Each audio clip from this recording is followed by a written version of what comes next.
Hello everyone, good morning. Myself is Swarnlata. Sorry for the late, क्योंकि एक week पहले मैंने अपना YouTube चैनल स्टार्ट किया था, लेकिन घर में कुछ फंक्शंस होने की वजह से वो आगे कंटिन्यू होने में थोड़ा सा डिले हो गया। बट आज मैं पहले आई हूँ आप लोगों के पास कुछ स्ट्रैटेजी लेकर के कि आखिर इस पैंडेमिक सिचुएशंस में हम लोग कैसे इसको हैंडल करें।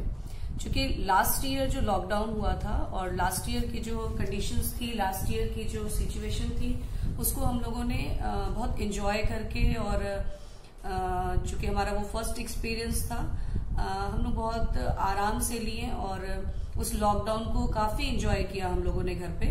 मैंने भी किया अपने बच्चों के साथ, अपनी फैमिली के साथ, और बहुत ज्यादा सीरियस नहीं हो पाए हम लोग। इवन देन जब हम लोगों ने स्टार्ट की अपनी क्लासेस, ऑफलाइन क्लासेस जो ऑलमोस्ट अगस्त या सितंबर में स्टार्ट हुई थी, तो फिर भी हम लोगों ने कवर अप किया सारे सिलेबस को। मेरे 11th के सारे स्टूडेंट्स और मेरे 12th के भी जितने भी स्टूडेंट्स थे, उन सभी के सिलेबस को मैंने कंप्लीटली कवर किया on time. No doubt syllabus तो कंप्लीट हो जाती है, लेकिन प्रॉब्लम यहाँ ये होती है कि बच्चों के ऊपर एक लोड हो जाता है, बच्चों के ऊपर एक प्रेशर हो जाता है। क्योंकि जो सिलेबस हम 10 मंथ में कंप्लीट करते हैं, अगर हम उसी सिलेबस को अगर 5 मंथ में कंप्लीट करें तो ऑब्वियसली प्रेशर बहुत ज्यादा बन जाता है on teachers and on students also. तो इस प्रॉब्लम को इस बार फिर से अगर हम लोग करते हैं तो ये अच्छी बात नहीं होगी। तो सबसे पहले तो हम लोगों को इस जो कोविड की जो सिचुएशन, इस बार जो सेकंड आपका स्टेज है, सेकंड जो लहर आई है आपकी, वो बहुत ही ज्यादा डेंजरस है and that completely affects specially for youths. तो वो यूथ्स को ज्यादा अफेक्टेड कर रही हैं, इसलिए हम लोगों को ज्यादा सीरियस होने की जरूरत है। बिकॉज जो हमारे स्टूडेंट्स होते हैं 11th और 12th के, वो सारे टीनेजर्स हैं और दे आर वेरी केयरलेस। वो एक तरह से आप ये कह सकते हैं कि वो बहुत ही केयरलेस होते हैं, क्योंकि उन्हें उतना ध्यान नहीं होता। उन्हें लगता है कि चलो भाई क्लास करना है, ऑनलाइन क्लास अच्छे से नहीं हो पाती है, हम लोग नहीं कर पाते हैं, हम ऑफलाइन क्लास ही आएंगे। हम लोगों को भी प्रेशर देते हैं, नो मैम प्लीज ऑफलाइन करवाइए, ऑनलाइन नहीं होता है। नो डाउट कि ऑनलाइन क्लासेस में परेशानी होती है और काफी परेशानी होती है। बच्चे बहुत ज्यादा अपने प्रॉब्लम्स को कितना भी आप डाउट क्लियरिंग सेशन दे दो, कितना भी आप फैसिलिटीज दे दो, बट फेस टू फेस जो पढ़ाई होती है और जो ऑनलाइन क्लासेस होती है, दोनों में काफी डिफरेंसेस होता है। तो नो डाउट कि ऑफलाइन क्लासेस बहुत ही बेटर है ऑनलाइन क्लासेस के कंपैरेटिवली। बट जो सिचुएशन है, ऐसे में आप लोगों को घर पे रहना ही जरूरी है। आप घर पे रहें, सेफ रहें, क्योंकि अगर आप सेफ रहते हैं तो आप आगे की बहुत सारी प्लानिंग्स कर सकते हैं, बहुत सारे सॉल्यूशंस हम लोगों से भी शॉर्ट आउट करवा सकते हैं। लेकिन अगर आप सुरक्षित ही नहीं रहे, आप स्वस्थ ही नहीं रहे, तो फिर आप कैसे करेंगे। तो इसके लिए हम लोग इस बार जो है जो लास्ट ईयर का एंजॉयमेंट्स था उनको थोड़ा भूलेंगे और इस बार स्टार्टिंग से ही हम लोग कुछ ना कुछ वर्कआउट करते रहेंगे, चाहे वो 11th के स्टूडेंट्स हो या फिर 12th के। क्योंकि 11th वाले स्टूडेंट्स के लिए तो एक बहुत बड़ा जो न्यूज आया गवर्नमेंट की तरफ से कि उनकी एग्जामिनेशंस कैंसिल हो जाएगी, हो गई है और उन्हें एग्जाम में अपीयर नहीं होना है। बट एक सेल्फ असेसमेंट टेस्ट है, एक ऑब्जेक्टिव असेसमेंट टेस्ट है। अब देखिए उसकी क्या स्ट्रैटेजी जाती है।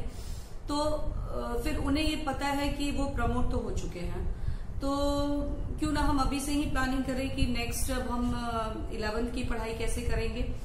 तो अगर उनकी ऑफलाइन क्लासेस 1 मंथ बाद भी स्टार्ट होती है तो बहुत प्रॉब्लम नहीं है, वो इजिली इसको हैंडल कर सकते हैं।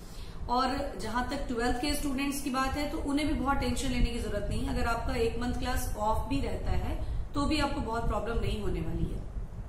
आप बहुत ही इजिली आफ्टर मई भी, अगर जून से भी स्टार्ट करते हैं, जो कि लास्ट ईयर तो हम लोगों ने सितंबर में किया था, फिर भी सब कुछ कंप्लीट हुआ, लेकिन वैसा नहीं करना इस ईयर। हम लोग किसी भी मेथड से अगर हमारे पास लाइव क्लासेस अगर नेटवर्क प्रॉब्लम देती है तो कोई बात नहीं, हम लोग यूट्यूब पे रिकॉर्डिंग वीडियोस देख सकते हैं, टेलीग्राम पे रिकॉर्डिंग वीडियोस हमारे चले जाएंगे और इन सभी के हेल्प से हम लोग अपनी पढ़ाई को कंटिन्यू ही रखेंगे। And I am with you, मैं आप लोगों के साथ हूँ, एवरी टाइम साथ हूँ। इसलिए इस बार हम लोग स्टार्टिंग से ही अपनी पढ़ाई कंटिन्यू करते रहेंगे। मेरी 11th के जितने भी स्टूडेंट्स हैं जो अभी 12th में आए हैं उनकी होल सिलेबस कंप्लीट हो चुकी है ऑन टाइम। आप लोगों को पता है आपका फिजिकल, इनऑर्गेनिक, ऑर्गेनिक सब कुछ मैंने कंप्लीट करवा दिया है। अब हमारे 12th का सिलेबस भी स्टार्ट हो चुका था और हमारा एक चैप्टर ऑलमोस्ट कंप्लीट ही है। बस 1 डे लेक्चर आपकी बची हुई है सॉलिड स्टेट की, जिसका लेक्चर मैं आज ही आप लोगों को सेंड करूंगी।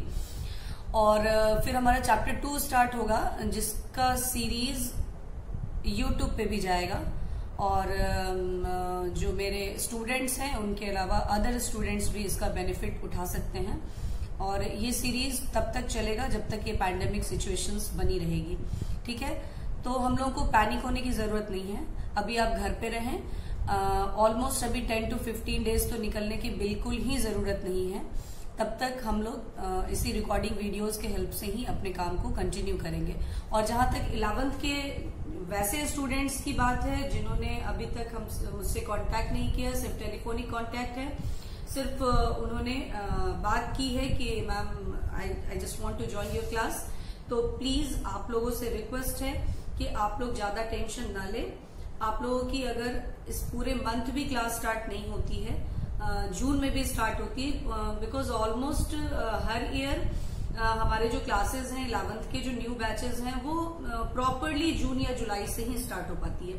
तो अगर आपकी क्लासेस जून में भी स्टार्ट हम करते हैं तो आप लोगों को बहुत ज्यादा टेंशन लेने की जरूरत नहीं है। वो आपका जो सफिशिएंट टाइम है आपके सिलेबस का वो आपको मिलेगा और आपका क्लास भी बहुत इजीली होगा।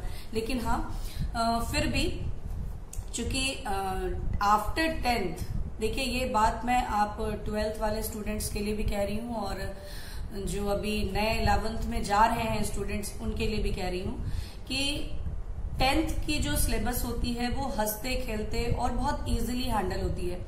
जो बच्चे 10th में टॉपर्स होते हैं, 95% अबव में रहते हैं, उनको बहुत ज्यादा ओवर कॉन्फिडेंस हो जाता है कि अरे हम तो बहुत इजीली सब कुछ कर लेंगे, बहुत आसान है, ऐसा वैसा। लेकिन मैंने बहुत से ऐसे स्टूडेंट्स को देखा है जो ओवर कॉन्फिडेंस में अपने आप को काफी डिटोरिएट कर लेते हैं, क्योंकि आपको शायद नहीं पता हो अभी, बट जब आप अपने सीनियर से या फिर अपने किसी भी टीचर से कंसल्ट करेंगे देन यू विल फाइंड कि 10th के बाद 11th का जो सिलेबस है that is a very great jump. ये एक बहुत बड़ा जंप होता है ऑलमोस्ट जितने भी सिलेबस अभी तक बने हुए हैं। यानी आप जब नर्सरी से पढ़ते पढ़ते अप टू 10th आते हैं तो जो एक सिलेबस का एक जो सीक्वेंस है वो बहुत ही प्रॉपरली बना हुआ है। लेकिन 10th के बाद जब बच्चे 11th में आते हैं तो ये जो जंप होता है, ये जो अचानक सा चेंज होता है स्टडी के लेवल का, वो बहुत ही ज्यादा हेवी है, बहुत ही ज्यादा टफ है। और जो बच्चे इसको बहुत ही इजीली हैंडल कर लेते हैं, मैनेज कर लेते हैं, उन्हें तो कोई परेशानी नहीं होती है, वो बहुत अच्छा स्कोर करते हैं आगे और बहुत अच्छा उनका रिजल्ट भी होता है। लेकिन जो बच्चे इस चीज को नहीं सह पाते हैं, इस चीज को नहीं टॉलरेट कर पाते हैं, उनके लिए बहुत बड़ी प्रॉब्लम आ जाती है।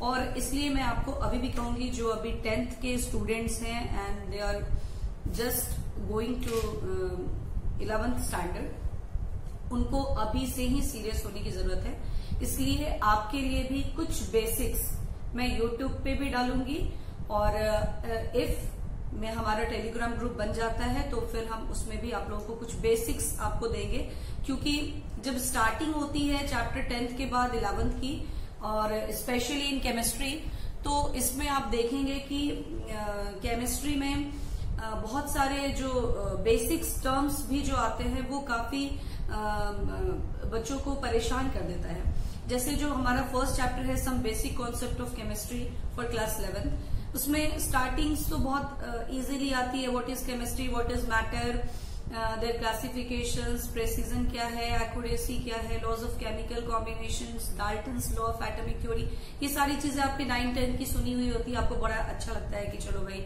ये तो नॉर्मल सा सिलेबस है। बट जैसे ही आप मोल कॉन्सेप्ट या फिर उसके आगे जंप करते हैं केमिकल स्टोकियोमेट्री में, लिमिटिंग रिएजेंट्स के कॉन्सेप्ट्स में, और जब आपको न्यूमेरिकल्स कराया जाता है और खासकर जब हम लोग कराते हैं तो आप लोगों को ऐसा लगता है कि ये क्या हो रहा है, ये क्या केमिस्ट्री हो गया, यहाँ तो बस न्यूमेरिकल ही न्यूमेरिकल है, यहाँ क्या क्या ये आ रहा है। तो बच्चे बहुत ज्यादा डिस्टर्ब होने लगते हैं कि ये तो बहुत ही अजीब सा सिलेबस है और घबराने लगते हैं। बट इसमें घबराने की कोई जरूरत नहीं है, बस आपको ये चीज अभी माइंड में रखनी है, ये बात आपको समझनी है कि आपका सिलेबस 10th के बाद बिल्कुल ही चेंज हो जाता है। और वहां पर आप लोग ये जो सोचेंगे कि नहीं इन अ डे अगर हम 10 मिनट्स भी पढ़ाई कर 2 आवर्स भी पढ़ाई कर लेते हैं, 10 मिनट 15 मिनट एक सब्जेक्ट को अगर पलट लेते हैं तो फिर हमारा काम हो जाएगा, तो ये आपकी गलत सोच होगी। आप लोगों को बहुत ज्यादा सीरियस होना पड़ेगा and you have to give almost 6 to 8 hour in beginning for your study. यानी आपको each subject specially physics, chemistry और जिनका बायो मैथ स्ट्रीम है, जो भी है, 2 आवर्स फॉर ईच सब्जेक्ट तो आपको देना ही पड़ेगा, ठीक है। और फिर धीरे धीरे आप इसको बढ़ाएंगे, क्योंकि आपको जितने ज्यादा आप प्रैक्टिस प्रॉब्लम्स को सॉल्व करेंगे, PYQs बनाएंगे, उतना ही आपका कॉन्सेप्ट क्लियर होगा। और केमिस्ट्री जो आपका सब्जेक्ट है उसके लिए तो स्पेशली बिकॉज आप बहुत बच्चे 11th में सीरियस नहीं रहते हैं कि चलो भाई 11th में एग्जाम तो देना नहीं है, चाहे हम बिहार बोर्ड के स्टूडेंट हो या फिर CBSE के हो, तो हम लोगों को एग्जाम देना नहीं है, तो आराम से 12th में हम लोग सीरियसली पढ़ाई करेंगे। लेकिन स्पेशली फॉर केमिस्ट्री मैं आप लोगों को अभी ही बता देना चाहती हूँ कि अगर आप केमिस्ट्री के बारे में ऐसा सोचते हैं कि 11th हम नहीं पढ़ेंगे, आराम से ले लेंगे और फिर बाद में 12th में हम कर लेंगे, तो ये आपकी बहुत बड़ी गलतफहमी है। क्योंकि आप केमिस्ट्री के सिलेबस को अगर हम पर विश्वास ना हो, मेरी बातों पे आपको फेथ ना हो, तो आप अपने सीनियर से कंसल्ट कीजिए, क्योंकि सीनियर स्टूडेंट जितनी अच्छी तरह से आपको एक्सप्लेन करेंगे, जितनी अच्छी तरह से आपको ये सारी बातें बताएंगे, आपको मेरी बातों पे उतना बिलीव नहीं होगा। तो आप उनसे पूछ सकते हैं, आप उनसे समझ सकते हैं कि क्या केमिस्ट्री में आप 11th के सिलेबस को इग्नोर करके 12th में जब फिर से सीरियस होना चाहेंगे तो क्या आप हो पाएंगे? बिल्कुल नहीं। क्योंकि सबसे बड़ी प्रॉब्लम केमिस्ट्री में क्या है कि बच्चे ऑर्गेनिक केमिस्ट्री से बहुत ज्यादा डरते हैं, और ऑर्गेनिक केमिस्ट्री क्लास 11 में तो सिर्फ 2 ही चैप्टर पढ़ना होता है, लेकिन उस 2 चैप्टर का जो बेस है, जो कंटेंट है, अगर उसको आप 11th में नहीं करते हैं तो 12th में आप बिल्कुल ही नहीं समझ पाएंगे। बिकॉज 12th में लगभग 30 to 35% मार्क्स सिर्फ और सिर्फ ऑर्गेनिक केमिस्ट्री से आता है। तो उस 35% मार्क्स को या 30 मार्क्स को कवर अप करने के लिए आपका 11th का कॉन्सेप्ट बिल्कुल ही क्लियर होना चाहिए, और उसको करने के लिए आपको सीरियस होना पड़ेगा। तो इसलिए जो 11th के स्टूडेंट्स हैं या फिर जो 12th के स्टूडेंट हैं, आप सभी लोग सीरियसली अगर अभी से भी अपनी स्टडी को प्रॉपरली करते हैं तो आपको कोई परेशानी नहीं आएगी। और इस पैंडेमिक सिचुएशन में, इस लॉकडाउन, या अभी तो आप यहाँ लॉकडाउन नहीं बोल सकते हैं, लॉकडाउन तो नहीं हुआ है, लेकिन फिर भी सारे एजुकेशनल इंस्टीट्यूशंस को जो बंद की गई है, तो ये होना भी जरूरी है। क्योंकि अभी आप घर घर देखेंगे कि ये जो कोविड है ये अपना इफेक्ट दे रहा है और लोग पॉजिटिव हो रहे हैं और बहुत डेथ भी हो रही है। तो ऐसे में मैं भी आप लोगों को कहूंगी कि अभी तो फिलहाल आप लोग घर पे ही रहे और हम लोग किसी न किसी तरीके से अपनी पढ़ाई को कंटिन्यू कर लेंगे और बहुत ही प्रॉपर तरीके से वो पढ़ाई होगी। आपको कहीं कोई परेशानी नहीं होगी। आप लाइव क्लास चाहेंगे, लाइव क्लास होगी। आप रिकॉर्डिंग वीडियोस चाहेंगे, आपको रिकॉर्डिंग वीडियोस भी मिलेगा। आप डाउट्स को लाइव क्लास में क्लियर कीजिए, रिकॉर्डिंग वीडियोस से सारे कॉन्सेप्ट्स को क्लियर कीजिए। आपका सब कुछ बहुत अच्छे तरीके से होने वाला है, इसलिए टेंशन लेने की कोई जरूरत नहीं है। आपको बस करना क्या है, जो भी मेरे 12th के स्टूडेंट हैं जो कंटिन्यूड हैं, जिन्होंने पढ़ाई की हुई है, उनका चैप्टर 1 कंप्लीट है। आपको करना यही है कि चैप्टर 1 के एनसीईआरटी के जितने भी प्रॉब्लम्स हैं आप उसे सॉल्व करें। आपके पास PYQs मैं कंटिन्यूअसली व्हाट्सएप पे या फिर टेलीग्राम पे भेज ही रही हूँ, आपको मिलता रहेगा। आप उसको कंटिन्यू बनाते रहिए और ऐसे ही चैप्टर वाइज, टॉपिक वाइज आपको क्वेश्चंस मिलते रहेंगे, ठीक है।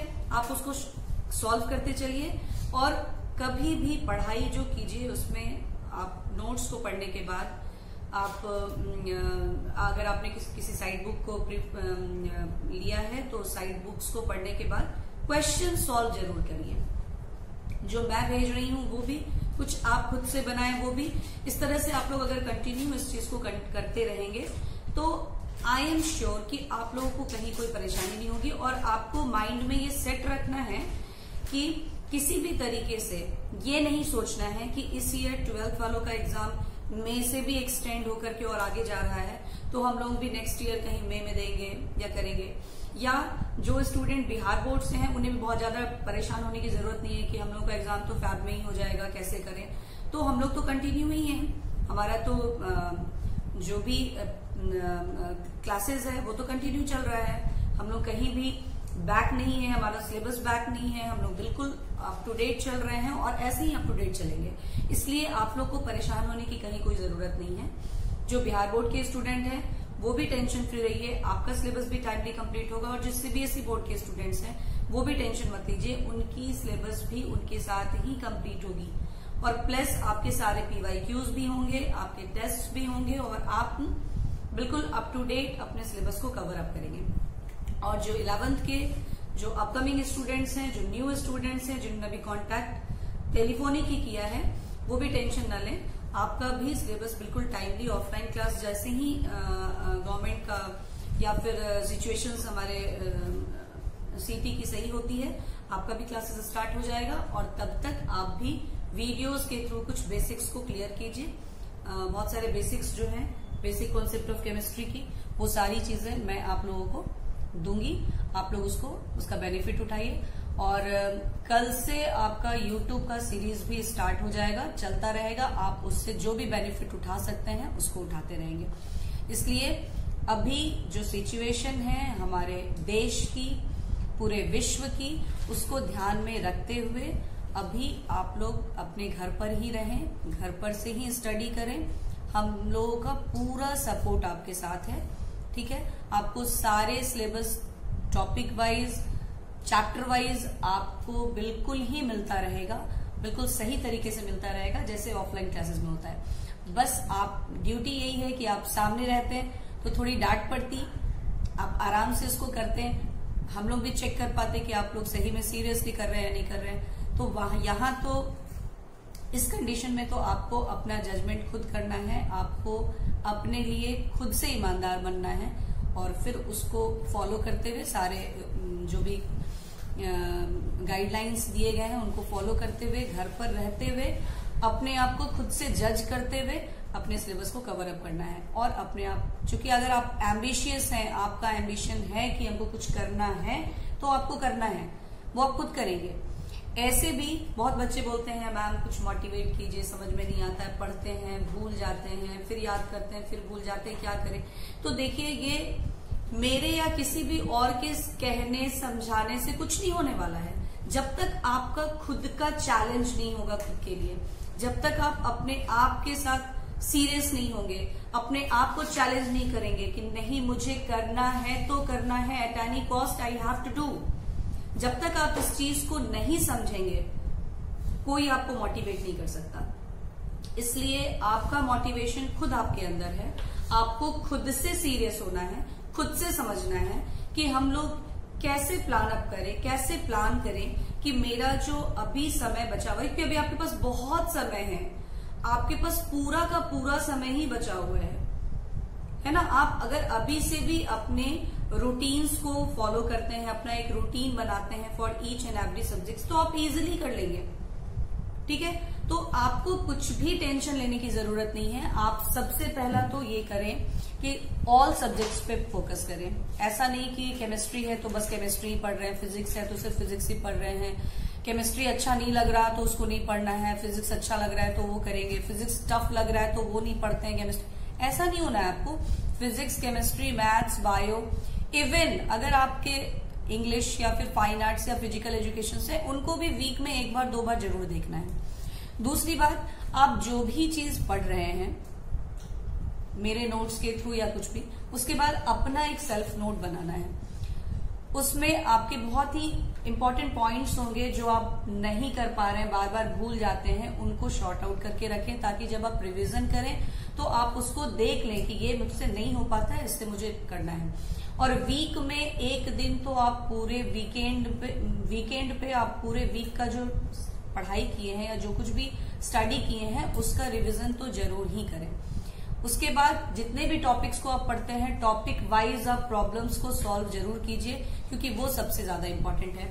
अगर आप प्रॉब्लम्स नहीं बनाते हैं तो आपका सारा पढ़ा हुआ कॉन्सेप्ट भी आपके लिए हेल्पफुल नहीं हो पाएगा, क्योंकि वही आपको हेल्प करेगा आप जब प्रॉब्लम्स को बनाएंगे। केमिस्ट्री का कॉन्सेप्ट तो क्लियर तभी होता है जब आप क्वेश्चंस को बनाते हैं। आपके पास थ्योरी का कॉन्सेप्ट क्लियर होता है, बट जब आप क्वेश्चन बनाने जाते हैं तो आपको लगता है ये क्या पूछ दिया। तो जब आप क्वेश्चन बनाएंगे तो आपको पता चलेगा कि जो टॉपिक हम लोगों ने पढ़ा है उसको हम लोग कैसे सॉल्व करें। ठीक है, तो आपको करना बस इतना ही है कि आपको एक डेली रूटीन बनानी है अपनी। उस रूटीन को आपको एट एनी कॉस्ट हर हाल में फॉलो करना है। घर में कोई रिलेटिव्स आ जाएं, घर में कोई फंक्शन हो जाए, घर में कुछ भी हो जाए, बट आपका ये जो रूटीन है वो आपको हर हाल में फॉलो करना है। ठीक है। दूसरी बात, डेली रूटीन के बाद आप अपना एक सेल्फ नोट बनाएंगे, प्लस आप ऑल सब्जेक्ट्स पे बिल्कुल ध्यान देंगे, और जितने भी टॉपिक्स को पढ़ेंगे उसका प्रॉब्लम आप रोज बनाएंगे। अगर आपका वो टॉपिक 2 दिन में कंप्लीट होता है, आप 2 दिनों के बाद ही, लेकिन उस टॉपिक वाइज क्वेश्चंस को जरूर सॉल्व करेंगे। अगर आप इन बातों को फॉलो करते हैं तो आपके लिए सिलेबस को कवर करना बहुत टफ नहीं होगा, ये बहुत इजीली आप हैंडल कर लेंगे। ठीक है। और 11th वाले स्टूडेंट्स भी, आप लोगों को भी अभी से ही थोड़ा सीरियस होने की जरूरत है। आप अभी से ही पढ़ाई को, 12th के सिलेबस को बहुत ही सीरियसली लें, और आप भी इन सारे नॉर्म्स को या सारे रूल्स को फॉलो कीजिए। आपका भी बहुत अच्छा चलेगा सिलेबस। ठीक है। तो आज भी एक YouTube सेशन होगा, और आप लोगों को उसमें सॉलिड स्टेट की एक टॉपिक, जो लास्ट टॉपिक आपकी है, electrical and magnetic properties of the solid, उस टॉपिक को मैं अपलोड करूंगी। आप लोग YouTube पे भी देख लेंगे, और टेलीग्राम जो ग्रुप है उस ग्रुप पे भी आपको ये वीडियो जाएगा, आप उसको भी कर लेंगे। Okay, thank you.